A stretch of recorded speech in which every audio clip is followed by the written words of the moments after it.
네, 여러분 안녕하세요. 뉴스열입니다. 어제 민주당의 이재명 대표에게 한 통의 문자가 왔습니다. 이재명 대표의 전 비서관이었던 김현지 비서관으로부터 온 한 통의 문자에는 백현동 허위사실 공표, 대장동 개발 관련 허위사실 공표, 김문기 모른다고 한 것 관련 의원님 출석 요구서가 방금 도착했습니다. 전쟁입니다. 라는 문자였습니다. 그렇습니다. 문자 그대로 이제 본격적인 전쟁이 시작됐습니다. 그동안 저들이 이재명 대표를 잡기 위해서 수년간 그렇게 털고 털어도 나오지 않자 이제는 되지도 않는 건수 잡아 소환 조사까지 요구함으로써 윤석열 검찰과 국민과의 한판 전쟁이 시작된 것입니다. 이 같은 소환 통보에 민주당 의원들 일부는 일제히 맞서 싸우겠다라는 입장을 피력했습니다. 얼마나 트집 잡을 게 없으면 국정감사장에서 국토부로부터 협박을 받았다는 발언이 허위사실이라고 트집을 잡았겠습니까? 그야말로 속아 웃을 일이죠. 김건희와 이 똑같은 방법을 쓰는 건 어떨까 싶기도 합니다. 소환했다고 해서 무조건 나갈 이유 없습니다. 변호사를 통해서 일정 조율도 하고 아니면 시간 없으니 서면으로 조사하면 되지 않을까 싶기도 합니다. 아니 김건희도 그렇게 하는데 이제 대한민국 누구라도 그렇게 하는 게 형평성에 맞는 거 아닙니까? 자, 여튼 이 정청래 의원은 이 같은 소식에 이재명 대표에 대한 검찰 소환, 국감장에서 협박이라 말했다고 허위사실 유포한다. 협박, 압박, 압력, 강요에 대한 단어 선택이고 주의 주장이다. 주의 주장을 허위사실로 처벌한 예가 있는가? 명백한 정치보복 야당 탄압이다. 싸워서 이기자라고 전의를 다졌고, 김영민 의원은 허위 경력 자백했고 주가 조작 5명 구속돼서 공범 혐의를 받는 김건희를 용감하게 소환하는 검찰을 보고 싶다.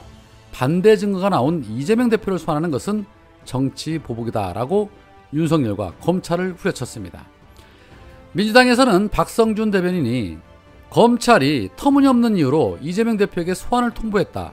사정기관의 주장이 잘못됐음을 입증하는 사실 확인이 됐음에도 묻지마 소환을 자행하고 있는 것이다.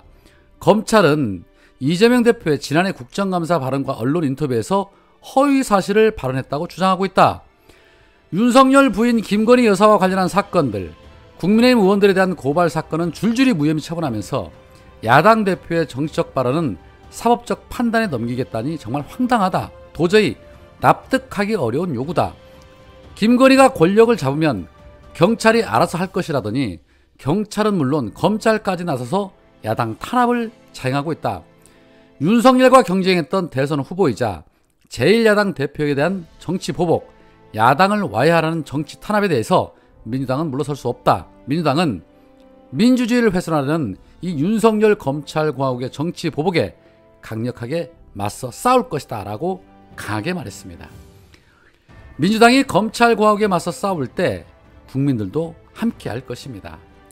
배운 것이라고는 조작과 음모요, 정치 수사로 사람 잡는 일만 배운 자들이라서 그런지 세상이 참 쉽고 만만해 보이겠지요.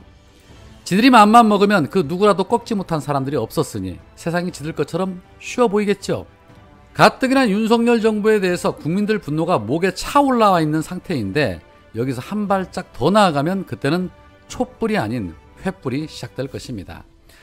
능력 없는 것들이 말입니다. 꼭 남 탓하기 좋아하고 핑계를 찾습니다.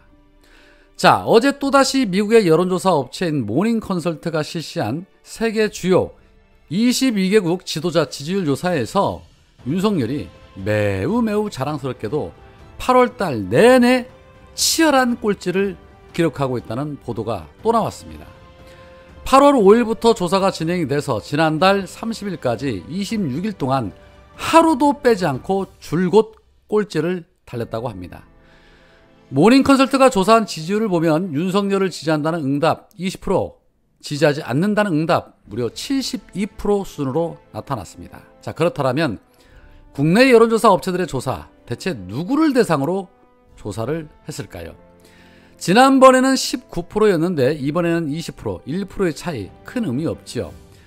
문재인 대통령은 세계 각국으로부터 최고의 찬사를 받으며 대한민국을 선진국 대열로 끌어올린 반면에 윤석열은 불과 100일 조금 지났을 뿐인데 국민들로부터 외면을 당하면서 꼴찌를 달리고 있습니다. 그런데도 줄곧 지 잘난 맛에 살고 있지요. 이런 상태에서 이재명 대표를 향해 무리하게 검찰의 수사권을 남용하면 어떤 일이 벌어질지 아마 본인들도 잘 알 겁니다. 조국 전 장관에게 모든 언론을 통해 재배를 봤을 때 그럴 때와 지금은 달라도 너무 다르다는 거 알아야 합니다. 이미 한 번 써먹은 방법이 통하지 않는다는 것도 알아야 할 것입니다.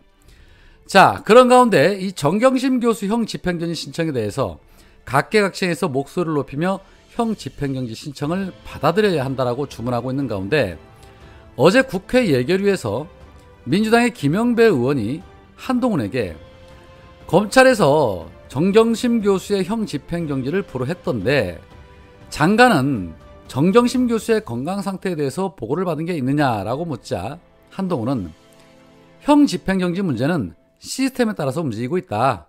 제가 구체적으로 관여한 바는 없지만 살펴보겠다라며 의료인들이 결정하는 것이라 자기가 관여할 입장이 아니다라고 답했습니다. 이 답변 매우 이상하죠.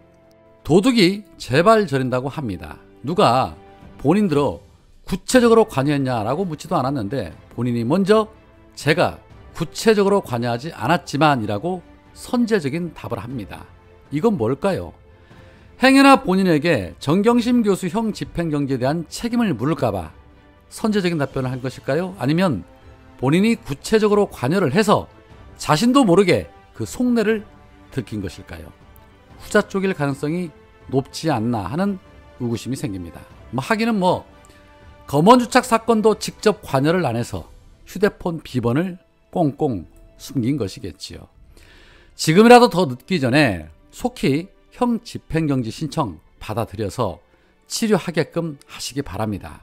나중에 그 죄값들 다 어찌 감당하려고 이런 짓들을 겁없이 하는지 모르겠지만 세상이 그렇게 니네들이 생각하는 것처럼 호락호락하지는 않습니다. 법사위 전체 회의 때 이 한동훈의 모습을 보면 윤석열보다 더하면 더하지 덜하지 않는 자라는 것이 드러납니다. 세상은 아닐 것 같지만 말입니다. 인과응보입니다. 자, 또 다른 한편 문재인 대통령 양산사저 앞에서 온갖 욕설을 퍼붓고 또 이재명 후보를 비방하는 데 앞장섰던 안정권, 김건희의 초청으로 취임식까지 참석해서 논란이 일었었는데 인천지검이 안정권에 대해서 구속영장을 신청했다는 반가운 소식이 들어왔습니다. 혐의는 이재명 후보를 비방한 공직선거법 위반 혐의입니다. 영장실질심사는 오늘 5일 오후 2시 30분에 열린다고 합니다. 당연히 매우 반가운 소식이긴 한데 혹시 법원이 윤석열과 김건희 눈치를 보는 것은 아닐런지 그 부분이 우려가 됩니다. 어느 구석 하나 믿을 만한 곳이 없다 보니까 이제는 의구심이 먼저 생깁니다.